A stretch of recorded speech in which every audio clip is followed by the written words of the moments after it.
جی یہ سوال بہت پوچھا جاتا ہے کہ والدین کے نام کے ایصال ثواب کے لیے قربانی دے سکتے ہیں یا نہیں دے سکتے۔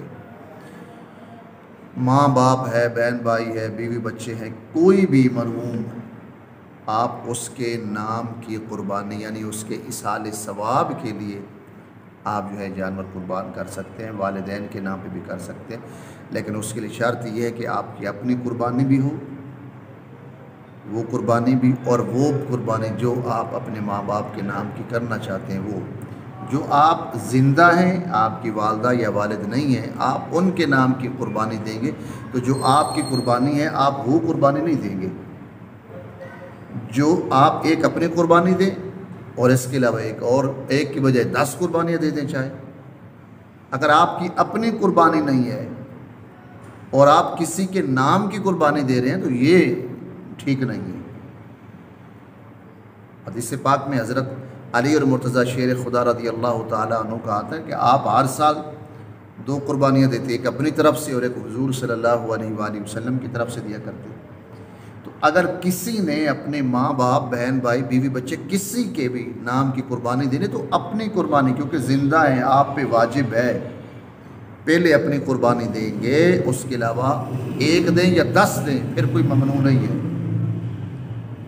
ہاں پھر ایصال ثواب میں بھی 2 طرح کی چیزیں آ جاتی ہیں، یہ بھی یاد رکھیں، یہ بڑا اہم مسئلہ ہے۔ اگر تو آپ کو وصیت کر کے گئے آپ کے والدین کہ ہماری طرف سے قربانی کر دینا اور ترکے میں مال بھی ہے تو 1/3 حصہ جو ہے نا اس سے جتنی بھی قربانی آ سکتی ہے، 1 بنے 2 بنے،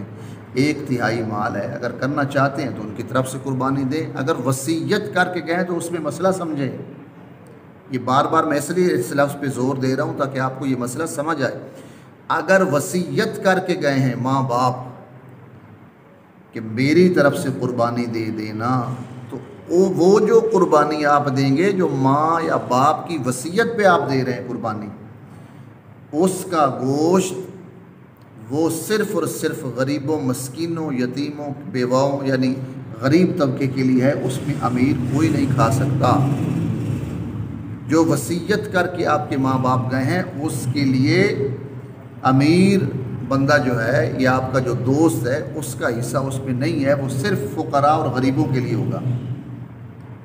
اور جس کی انہوں نے وصیت نہیں کی، آپ عاقل ہیں، بالغ ہیں، آپ دینا چاہتے ہیں اپنی خوشی سے، اپنے ماں باپ کو ایصال ثواب کرنا چاہتے ہیں تو یہ بڑا ثواب ہے۔ اس کی یہ ہے کہ جو آپ اپنی خوشی سے دے رہے ہیں قربانی تو آپ کی طرف سے ہوگی، وہ اس کا بھی ثواب آپ کو بھی ملے گا اور اس کا ثواب آپ کے والدین کو بھی ملے گا۔ اور دوسری بات یہ ہے کہ جو آپ اپنی خوشی سے قربانی کر رہے ہیں اپنے ماں باپ کے ایصال ثواب کے لیے، تو اس قربانی کا گوشت آپ کھا سکتے ہیں، آپ کے بیوی بچے کھا سکتے ہیں، 2 ثواب کھا سکتے ہیں، یعنی وہ اسی طرح ہی ہوگا جس طرح ہم عام کرتے قربانی کے گوشت کے 3 حصوں والی بات۔ لیکن میں پھر سمجھا رہا ہوں کہ جو وصیت آپ کے ماں باپ کر کے گئے کہ اتنی یہ میرے پیسے ہیں، یہ قربانی کر دینا، اس سے غریب بندہ تو اب غریبوں کو اور یتیموں فقیروں کو صدقہ خیرات کر دیں گے، اس میں سے امیر دوستوں کو، امیروں کے لیے اس میں کوئی حصہ نہیں ہے، اور جو آپ اپنی طرف سے دے رہے ہیں وہی ہوگا طریقہ کار جو عام قربانی کا طریقہ ہوتا ہے۔ ٹھیک ہے، یہ مسئلے خیال کرنا بڑے